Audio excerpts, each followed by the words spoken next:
안녕하십니까. 저는 한국과학기술연구원 에너지저장연구센터장으로 근무하고 있는 정경윤이라고 합니다.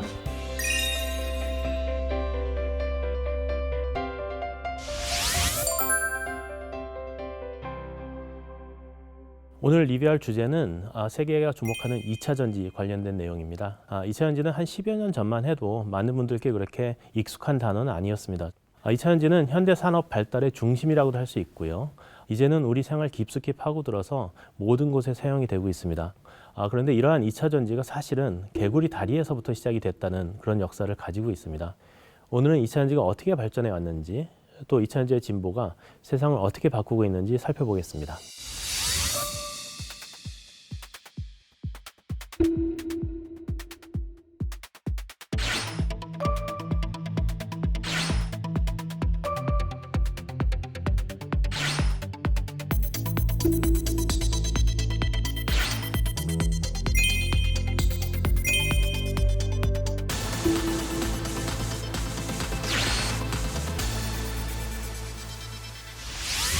(1786년) 이탈리아에는 루이지 갈바니라는 생물학 교수가 살고 계셨습니다. 상당히 대가인 과학자분이고요.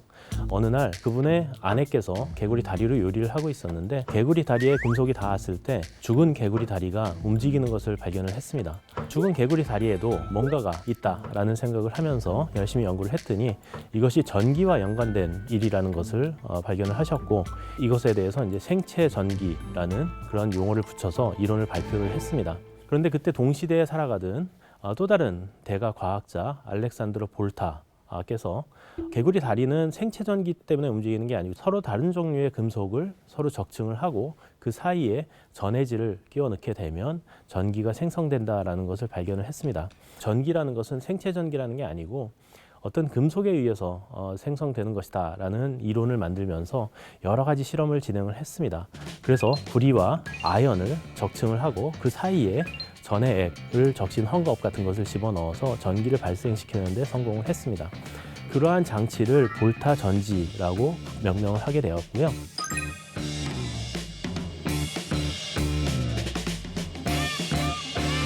여러분들 잘 아시는 220V 할 때 그 볼트라는 단어가 알렉산드로 볼타의 이름에서 나온 단어입니다.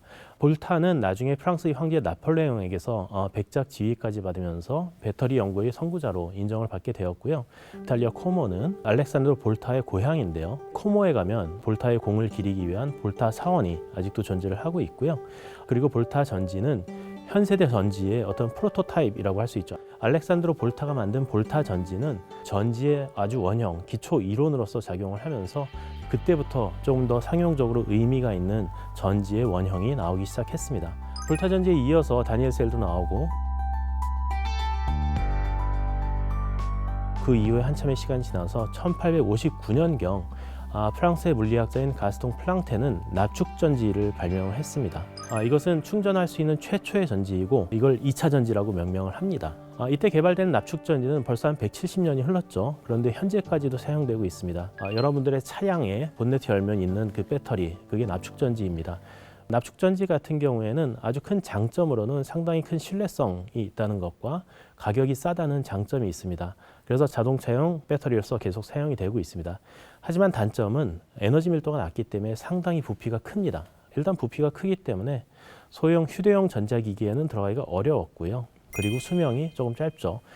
많은 분들이 납축전지는 대략 2년에 한 번씩 교체를 해야 되는 것으로 인식을 하고 있고요. 또 납은 환경에 어떤 오염을 시킬 수 있는 그런 금속이기 때문에 좀 재활용을 철저하게 해야 되는 그런 단점들을 가지고 있습니다. 그러한 이유 때문에 납축전지는 산업 전반으로 크게 확산되지는 못했습니다.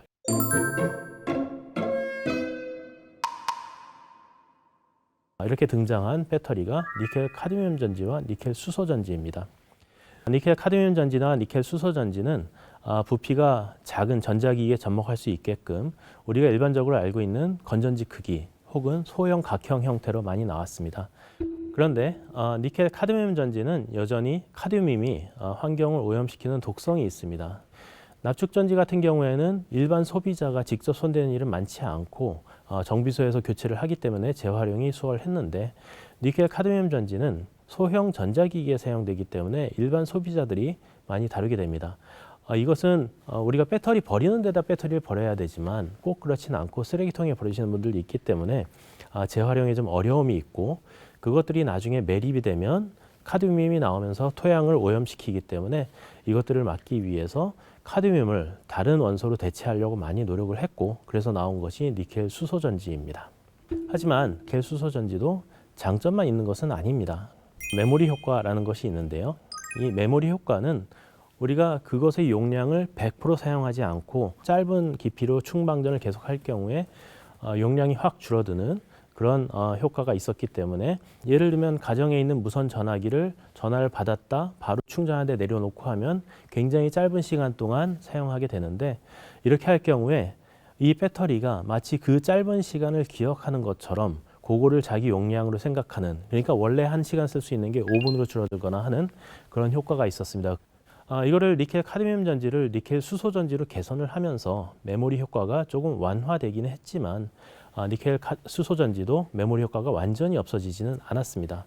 그래서 이러한 현상들 때문에 여러 가지 제약 요건이 발생하게 됐고, 전기 자동차에 사용할 때도 조금은 제약이 따를 수밖에 없는 그런 상황이었습니다. 그래서 니켈 수소 전지 이후에 아주 획기적인 2차 전지가 출현하게 됩니다. 바로 우리가 지금 사용하고 있는 현재로서는 가장 우수하다라고 생각을 하고 있는 리튬 이온 전지입니다. 리튬 이온 전지는 니켈 수소 전지 대비 대략 한 1.5배에서 크게는 3배까지 에너지 밀도를 높일 수가 있습니다. 즉 작게 만들어서 오랫동안 전기를 사용할 수 있기 때문에 휴대용 전자기기의 필수품으로서 자리를 잡게 됩니다. 또한 메모리 효과가 없기 때문에 언제든 충전할 수 있는, 그래서 사용자의 편의성을 상당히 높인 그런 전지입니다. 리튬이온 전지의 발명과 진보는 우리 사회에 엄청난 파급력을 가져왔습니다. 그 영향력을 확인할 수 있는 첫 번째 분야는 바로 스마트폰입니다. 초기 갤럭시 X 시리즈의 리튬이온 전지의 용량은 대략 한 1500mAh 정도였는데, 최근에 발표되고 있는 핸드폰에 탑재되어 있는 배터리는 대략 5000mAh로 상당히 많은 용량이 늘어난 것을 확인하실 수가 있습니다. 사람들은 스마트폰에서 사진도 찍고 웹서핑도 하고 게임도 하고 동영상 시청을 하는 등 휴대폰보다 전기를 더 많이 쓰게 되는 이런 것들이 모두 가능하게 되었습니다. 물론 전자기술의 발전에 의해서 스마트폰이 나오긴 했지만 그의 동력원으로서 전기를 공급하는 배터리가 존재를 하기 때문에 그러한 스마트폰들이 가능해졌습니다.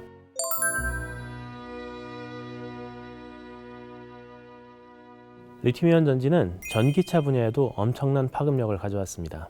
전기차가 최근에 대중화가 되면서 많은 분들이 전기차의 역사가 짧은 것으로 알고 계신 분들도 있는데요. 최초의 전기 자동차는 내연기관 자동차보다 앞서서 발명이 되었습니다. 최초의 내연기관 자동차로 알려진 카일 벤츠의 모터 바게보다 수십 년 앞서서 발명이 되었고요.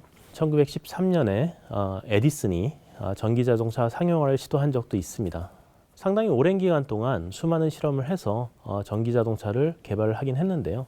당시의 배터리 무게가 대략 500kg 이상에 이르게끔 상당히 무거웠고요. 한 번 충전해서 주행할 수 있는 거리도 길지가 않아서 이러한 부분에서 내연기관 자동차에 대비해서 성능이 조금 떨어지면서 전기 자동차의 인기가 사그라들게 되었습니다. 하지만 그 이후에 배터리에 대한 진보가 상당히 많이 이루어졌고, 납축 전지를 거쳐서 니켈 카드뮴 전지, 니켈 수소 전지, 그리고 현재 리튬이온 전지까지 넘어오면서 2차 전지의 성능이 상당히 많이 좋아졌습니다. 그래서 이렇게 리튬이온 전지가 탑재된 전기차가 출시가 되면서 전기차의 인기 혹은 전기차가 다시 부활하는 계기가 되었습니다. 현재 전 세계에서 판매되는 새로운 차 10대 중에 한 대는 전기차인 시대에 살고 있고요.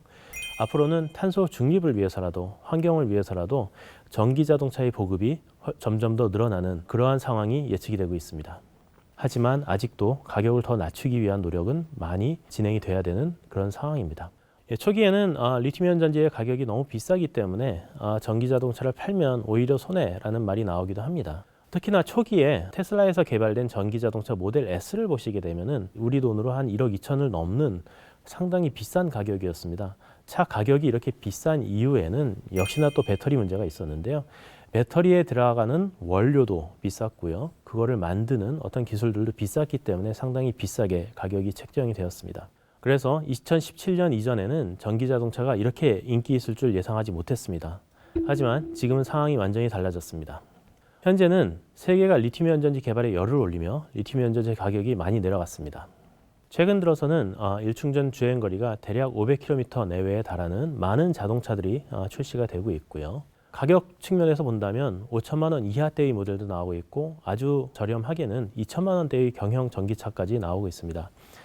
이렇게 리튬이온 전지의 성능적인 어떤 발달과 또한 가격적인 측면에서도 우수성을 가지게 되면서 전기 자동차의 대중화 바람이 불고 있습니다.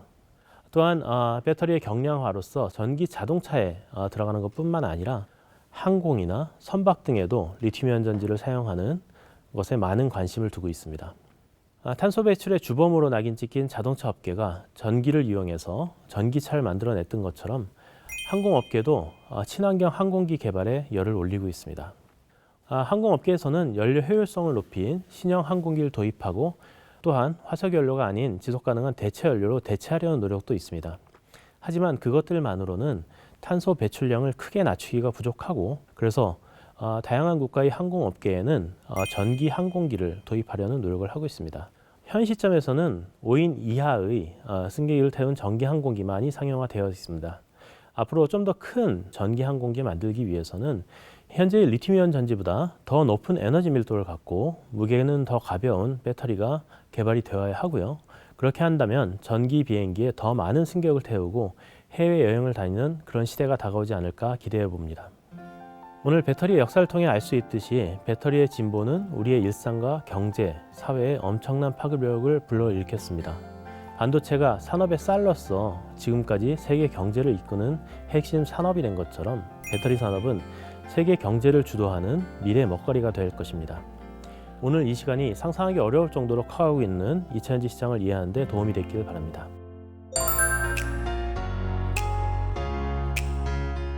오늘의 한 줄 리뷰는 세상을 바꾼 기술 뒤에는 항상 2차전지가 있었다로 하겠습니다.